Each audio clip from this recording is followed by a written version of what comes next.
Detective Nappy.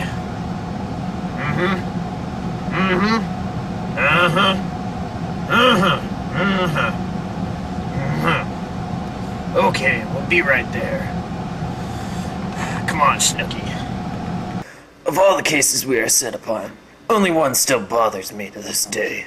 The same case I have been on for the past year, whether or not MIS matters. So far, I've lost 2 partners while on the case. One got too close to the truth and was gunned down by the MIS Mafia. The other got too close to a donut and suffocated while I was in the restroom at Chuck's Bagel and Donut. Poor souls, the both of them. Finally, though, we may have a lead that might blow this whole case wide open.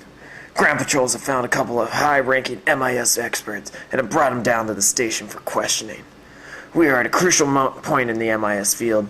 Even as many companies transfer their IT and MIS jobs overseas, some companies, according to Computer World, have been bringing previously outsourced jobs back to the U.S., such is the case with Reliant Energy. Recent stimulus packages also force companies taking handouts to use the funds only in the U.S. Even with the economy the way it is, there appears to perhaps be a ray of light at the end of the tunnel.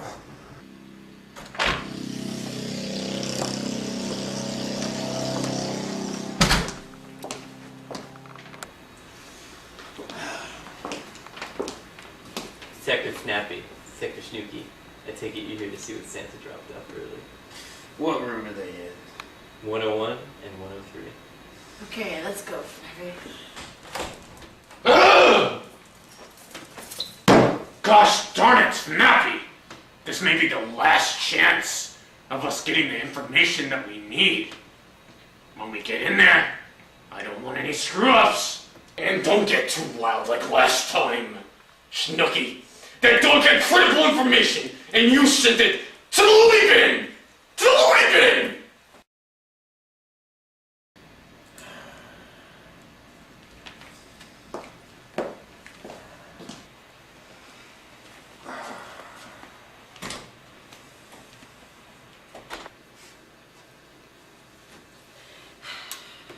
Okay, buddy. We've been looking for you for quite some time. Let's start from the beginning. What's your name? My name is Jack Garner. I have multi-roles in my company. I'm a electrical engineer working in the safety certification, and I'm also pretty much the IT MIS guy at my place. Okay, you know the drill. Name and title. My name is Kevin Winter. I'm the Director of Technology at Schinkel & Schultz Architecture. We're a commercial architectural firm. Have about 100 people in 9 locations across the country. Okay, guy. What technology do you think will change the way people do business? And how does MIS fit into that? Software in the cloud and your actual data in the cloud. And now they're even talking about you need less hardware to get out to the cloud to use software that's on the cloud to store your data that's on the cloud. What happens when the T1 line goes down? You basically can't do business. If too much is in the cloud, if you lose access to the cloud, then you lose access to the ability to do your business. Cloud computing is having a service or program accessed over an internet connection. An example of a cloud computing service would be Google's Gmail. Businesses may have their client information stored on Google servers and accessed on demand for a fee.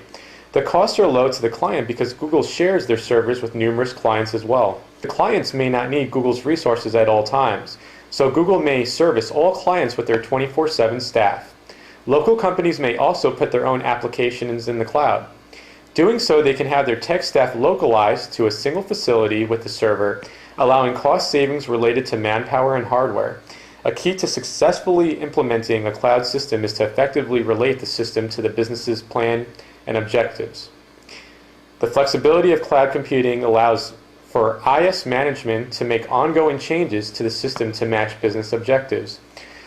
Although staffing is minimized in this way, relating the system to the business needs is key, and we will require skilled MIS professionals in the future.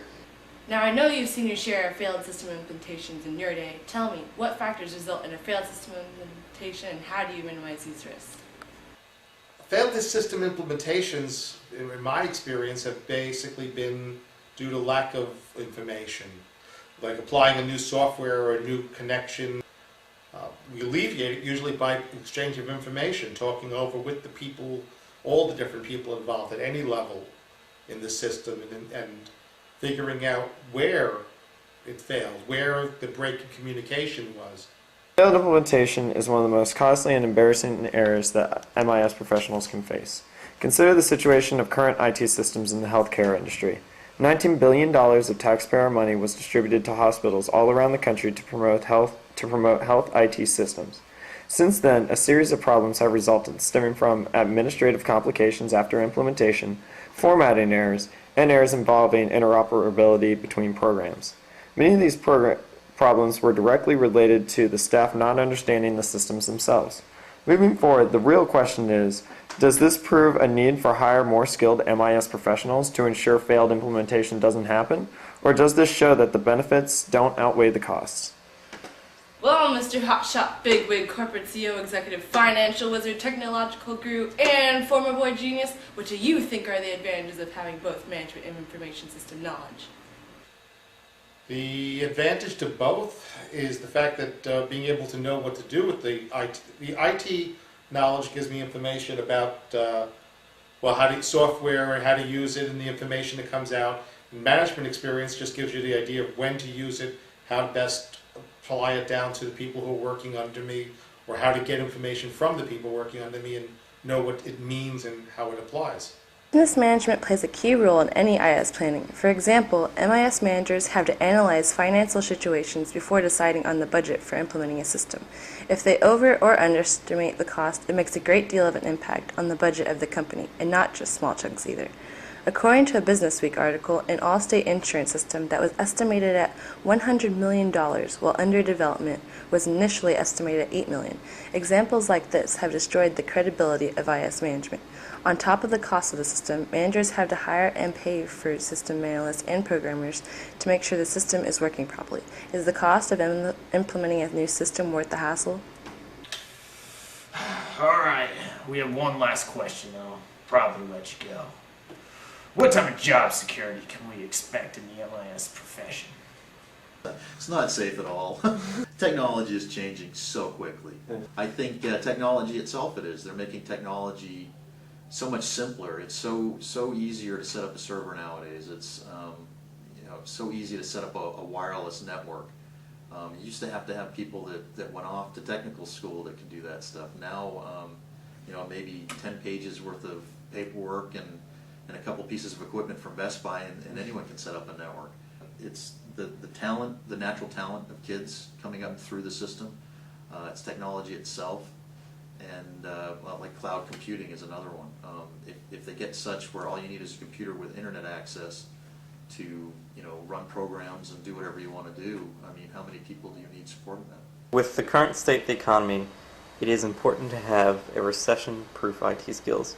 Computer World put together a list of some important skills to have, including virtualization, unified computing, green IT, services management, resource management, engineering, network, financial analysis, project management, and communications. Most MIS majors are taught many, if not all, these skills through their classes, helping them succeed when many jobs are being sent overseas where labor is cheap. These skills also will help you keep current with changing technologies and find employment. In fact, IT and IS jobs in New York and Washington scored high in availability. So although there is an area for concern, if MIS professionals keep current with their skills, job openings are available. So what do you think? Were they lying? All I know is my gut tells me maybe. But I think there is a lot of credible information here. I mean, for starters, there is reason for concern with job security. I still think MIS matters because, well, you need MIS professionals to match together what the technology is with the business goals. But it's not my decision to make. Tell us, Chief, what do you think? Well, I think the answer